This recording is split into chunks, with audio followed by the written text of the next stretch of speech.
வன்மையாக நான் கண்டிக்கின்றேன். நன்றி. அந்த நேரத்திலே காரமுனையை பாதுகாக்கிறதுக்கு இந்த ஹிஸ்புல்லா அமைச்சர் வரவில்லை. காணியாளர்களையும் அந்த ராணுவ அதிகாரிகளையும் அந்த பெரும்பான்மை சமூகத்தை சேர்ந்த சகோதரர்களையும் நாங்கள் அதற்கு விரட்டி அடித்திருந்தோம். காரமுனை என்றது தமிழர்களுக்கு சொந்தமான ஒரு பிரதேசம். திட்டங்களை கொண்டு வந்து நாங்கள் அனுமதிக்க நாங்கள் முடியாது. ரயில் சேவையை ஒரு சேவையாக இரவு 8:15 மட்டக்களப்பிலே இருந்து போன அந்த நைட் ரயிலை நீங்க முழுமையாக இல்லாமல் செய்திருப்பீங்க.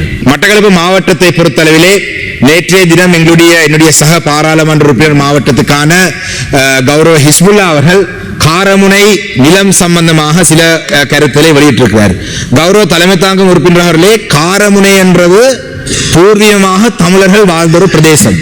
இந்த பிரதேசத்திலே இஸ்லாமிய சகோதரர்கள் வாழ்ந்ததாக கௌரவ ஹிஸ்புல்லா அவர்கள் நேற்றைய தினம் அவர்களுடைய சான்றுகள் அளிக்கப்பட்டது என்று சொல்லப்படுகின்றது. உண்மையிலே கௌரவ தலைமை தாங்கும் உறுப்பினர்களே, இந்த மட்டக்களப்பு மாவட்டத்திலே கௌரவ தலைமை தாங்கும் உறுப்பினர்களே மிக முக்கியமாக மட்டக்களப்பு மாவட்டத்தை பொறுத்தவரை அரசு அதிகாரிகளை பழி சுமத்துவது மிகவும் புலியான விடயம். 2023 ஆண்டு பெரும்பான்மை சமூகத்தை சேர்ந்தவர்களை இந்த காரமுன பிரதேசத்திலே குடியேற்ற வந்த பொழுது நான் அந்த இடத்திலே நின்று என்னுடைய கட்சியை சேர்ந்த உறுப்பினர் நின்று அந்த காணியாளர்களையும் அந்த ராணுவ அதிகாரிகளையும் அந்த பெரும்பான்மை சமூகத்தை சேர்ந்த சகோதரர்களையும் நாங்கள் அதற்கு விரட்டி அடித்திருந்தோம். அந்த நேரத்திலே காரமுனையை பாதுகாக்கிறதுக்கு இந்த ஹிஸ்புல்லா அமைச்சர் வரவில்லை. அதே நேரத்திலே தான் மிக முக்கியமாக தற்பொழுது நான் சில அரசு அதிகாரிகளோடு பேசிய பொழுது சில வாகரை வடக்கு கோர்லைப்பட்டு வடக்கு பிரதேசத்தில் இருந்த சிலர் யுத்தம் காரணத்தினால் சிலர் இடம்பெயர்ந்து போயிருக்கிறார்கள். அவர்களுக்கு மாற்று காணிகள் சில இடங்களை வழங்கியிருந்தால் அந்த மாற்று காணிகளை வைத்துக் கொண்டு மீண்டும் பூர்வீகமாக வாழ்ந்த காணிகளை கேட்கிறது நியாயமில் இருந்து அதிகாரிகள் சொல்றார். அந்த வகையிலே காரமுனை என்றது தமிழர்களுக்கு சொந்தமான ஒரு பிரதேசம்.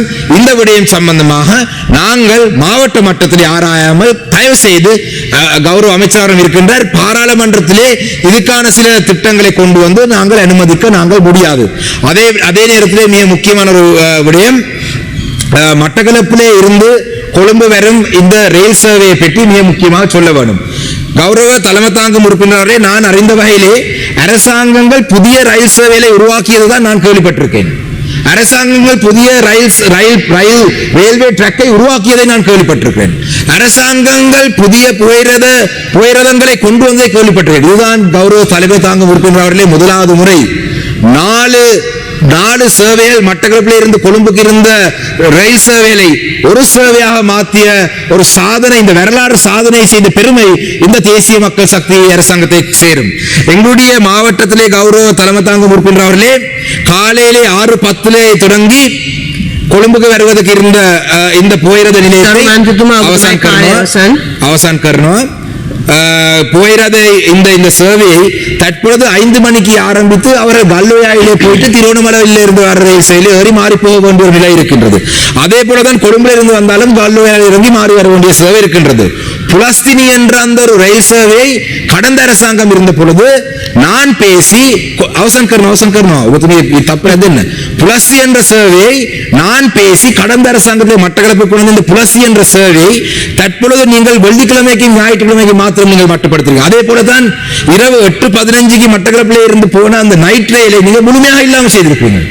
அப்புறம் கௌரவ தலைமை தாங்கும் உறுப்பினர்களே, நாங்கள் மட்டக்களப்பு மாவட்டத்துக்கு ஜனாதிபதியுடன் பேசி ஒரு தேசிய விமானங்களை மட்டக்களப்பு கொண்டு வர தேசிய விமான சேவை ஆரம்பிக்க முயற்சி மாவட்டத்தில் இருக்கிற ரயில் சேவை இல்லாம செய்து எங்களுடைய மக்களை கஷ்டத்துக்குள்ள தள்ளுவது ஏற்றுக்கொள்ள இயலாதபடி இந்த அமைச்சரவை ஆலோசனை கூட்டத்திலே இதுக்கு சொல்லப்பட்டிருக்கின்றது. இந்த ரயில் சேவையிலே பாரமான வாகனங்கள், அதாவது லோட் கூட்டா வர முடியாது. ஆனால் இன்று வரைக்கும் ஆயில் டேங்க் வருகின்றது.